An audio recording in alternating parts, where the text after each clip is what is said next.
Hi guys, welcome to another video. Today we're going to be talking about all the books that I read in the month of May. In May I read 3 books, but we're going to be talking about 4 books because there's one book that I finished the 2nd of June. We're still going to talk about it in this video because why would I wait a month to talk about it? This month was a pretty good reading month for me. I know I didn't read as much books as I usually did, but the books that I did read I really enjoyed, and I think that's what matters the most. So let's just, without further ado, get into it. First book that I read this month was Coraline by Neil Gaiman, and I listened to this one on audiobook. It's the middle grade story of Coraline, who discovers this little door in her house that leads to a parallel universe where her parents are actually really nice to her and everything is great and everything's really nice, but her parents have buttons as eyes and they're like, oh Coraline, if you want to stay here, you gotta get buttons in your eyes as well, which is particularly creepy for a children's book in my opinion. The reason that I read this book is because I absolutely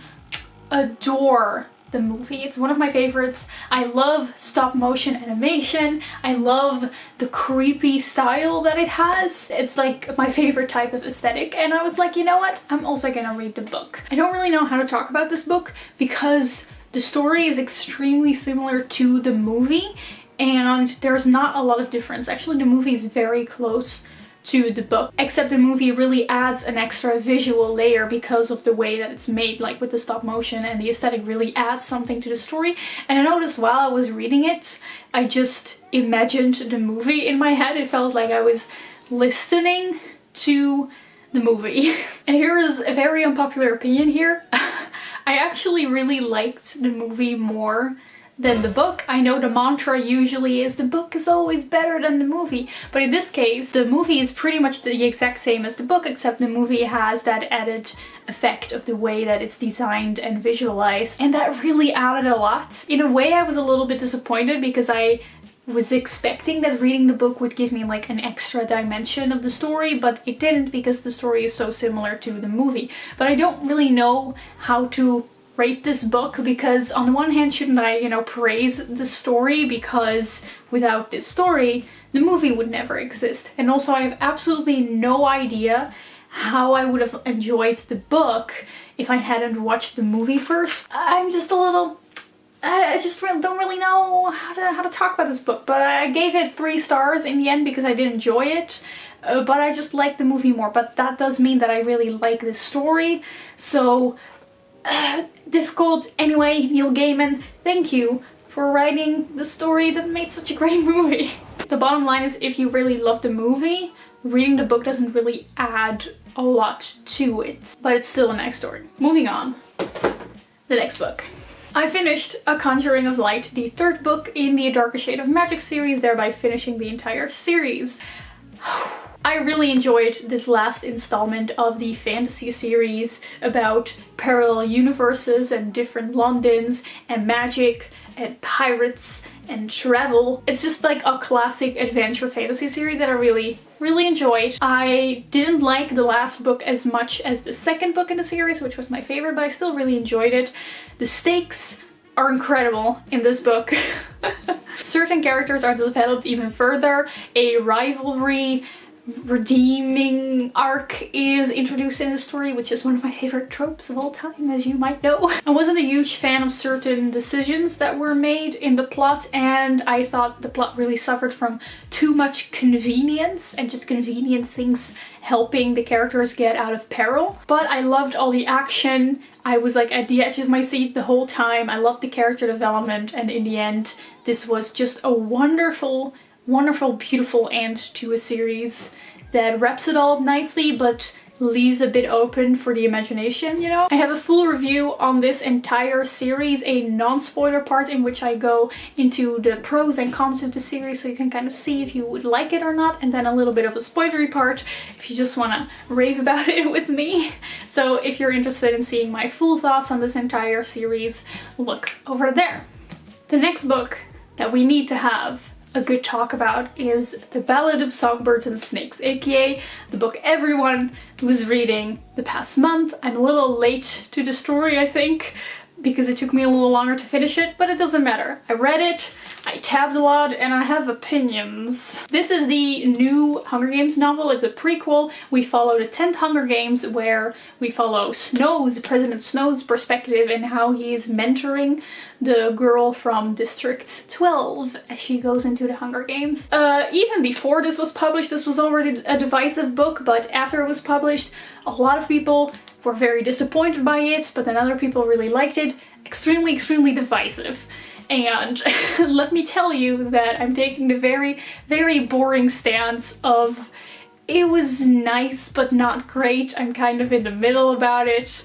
I think I'm gonna give it 3.5 stars. So let me just start by talking about the two things that I thought were not really great in this book. The first one is the characters. I thought they were just very underdeveloped. I didn't feel particularly attached to any of them, and they didn't really live. Like, for example, even our main character Snow, we're constantly told that he's such a charming man, and I just didn't believe it. We didn't get to see it. The only character that I actually enjoyed was Snow's best friend, Sianis. Oh, and the girl from District 12, Lucy Gray, she was also a very vibrant character that I really enjoyed, but other than that, didn't really feel it. And the second thing is the plot wasn't the most interesting and exciting thing, not as much as it could have been. But I also, on the other hand, think it might not be the point. Like, if you go into this book expecting the same kind of story as the original Hunger Games trilogy with lots of action and thrilling adventure, that this is not that. You won't get an action-packed, thrilling Hunger Games arena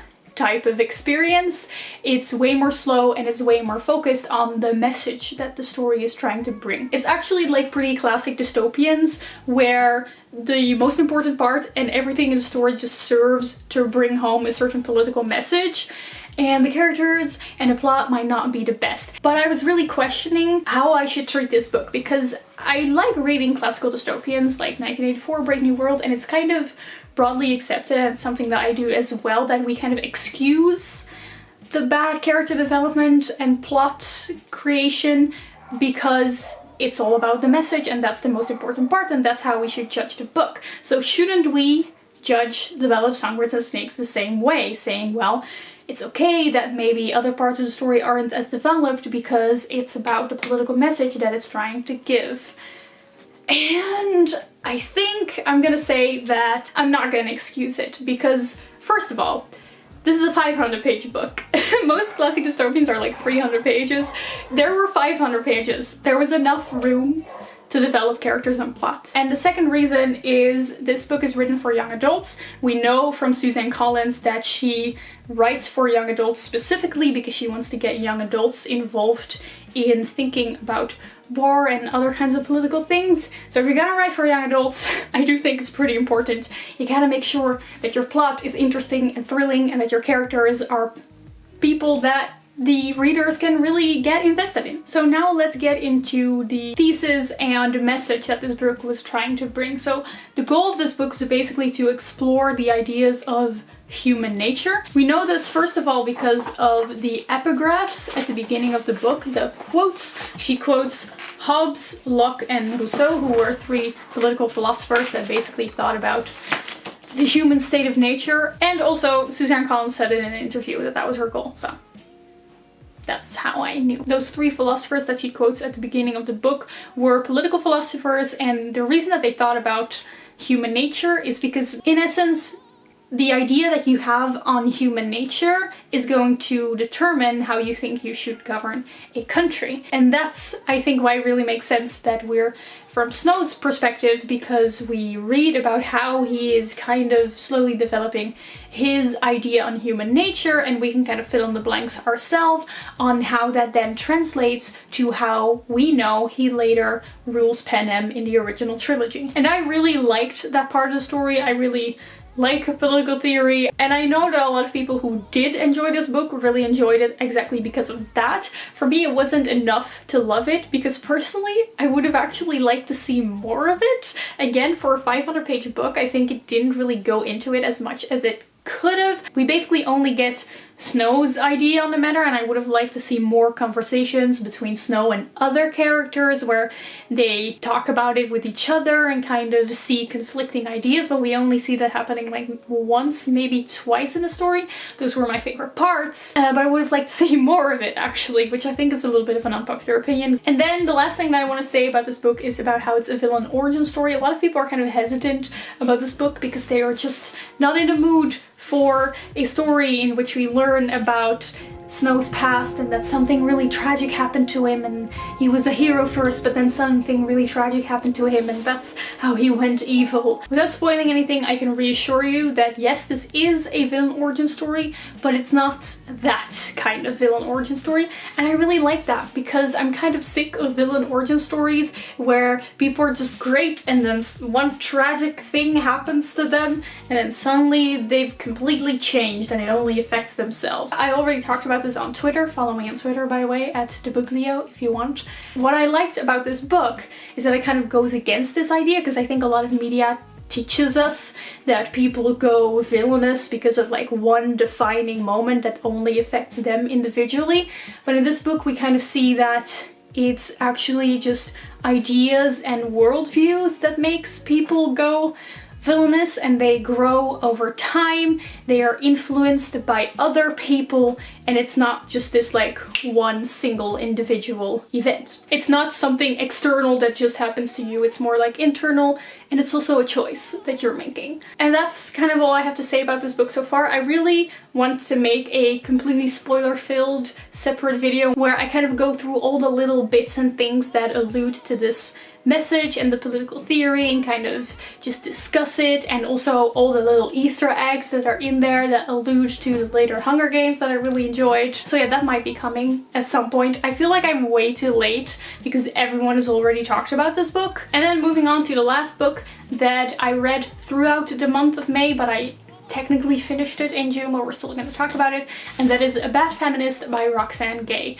This is a collection of essays by Roxane Gay. The idea is that it's about feminism and how no one is like a perfect feminist, and how you sometimes still make mistakes because you do want to listen to that song that just has really misogynistic lyrics, and how you do actually really like feminine and pink things like that. I recommend reading this book, but it's definitely not just about feminism. It's a collection of essays about all sorts of social commentary, mostly revolving around feminism and race. Some people really didn't like it, so I'm just gonna go over the 2 reasons why people didn't like this book and kind of discuss them, so you can kind of decide for yourself if you think you're gonna like it or not. The first thing is that people thought it had too much pop culture. I would say it more like this story just has a lot of media critique. It's very clear that Roxane Gay is a media critic because she talks a lot about series and movies and books. She talks about The Hunger Games, Twilight, 50 Shades of Grey, Girls, Django Unchained, 12 Years a Slave, The Help, and even more that I don't remember off the top of my head, but there are a lot of essays that are basically just reviews of things, and a lot of people seem to not really enjoy that. I personally really liked it. I mean, it makes sense. I love watching booktube videos, I love watching movie critique videos on YouTube, and I think if you're watching this video you also enjoy media critique. So I personally really liked reading all the social analysis of these pieces of media, and even for the media that I didn't know, I still actually enjoyed it because she gave very clear social critique on them, you know? I'm very good with words right now. The second criticism people had was that it didn't really go very deep. And I guess I can see that. I personally really kind of liked it. I didn't really expect it to go super deep or academic. It's great as an audiobook, because when I listened to it, it kind of felt like I was just listening to a podcast. It's palatable, but I still learned a lot. Some of the feminist articles were definitely about things that I already knew, but then it was a good refreshment, especially all the articles where she talks about race. I really enjoyed, because that was a lot of new information for me and I really felt like I learned a lot from that. And I think it's good to read books about feminism from Black authors. And if you wanted to pick this book up and expected it to only be about feminism, I still recommend you really pick it up. I think if you really care about gender equality, it's important for you to learn about the unique problems that Black women face, because otherwise your feminism is never gonna encompass everyone. So I personally really enjoyed this book. I would recommend it if you're just interested in a book about feminism, basically. It's a nice one. It's a good one. My camera is about to die, but that being said, although I recommend everyone, including myself, to read more books about the experience of people of color, right now there's definitely more that you can and need to do. I'm sure we're all aware of the protests that are happening all over the world right now in response to the murder of George Floyd. Yep, my camera died. I don't know where my charger is, so I'm just filming this on my phone, but I'll leave a link in the description that will lead you to funds and charities that you can donate to and petitions that you can sign for free and other resources that you might need. I highly encourage you to take a look at that. I know that the majority of the people that are watching this video are probably not from America like I am, but I still want to let you know that many of the charities that you can donate to will fight racial equality all over the world. And this is also in general not just a problem that exists in America, it's a problem that exists all over the world. So not living in America is not an excuse to not help. And on top of that, I will also leave links in the description to Black booktube creators that made videos about their experience, because I think it's very important that you listen to their stories. It's probably very tempting to just click on another video that you think is gonna be more fun and less serious, but I highly encourage you to just take a look at their videos, because if you're not gonna do it now,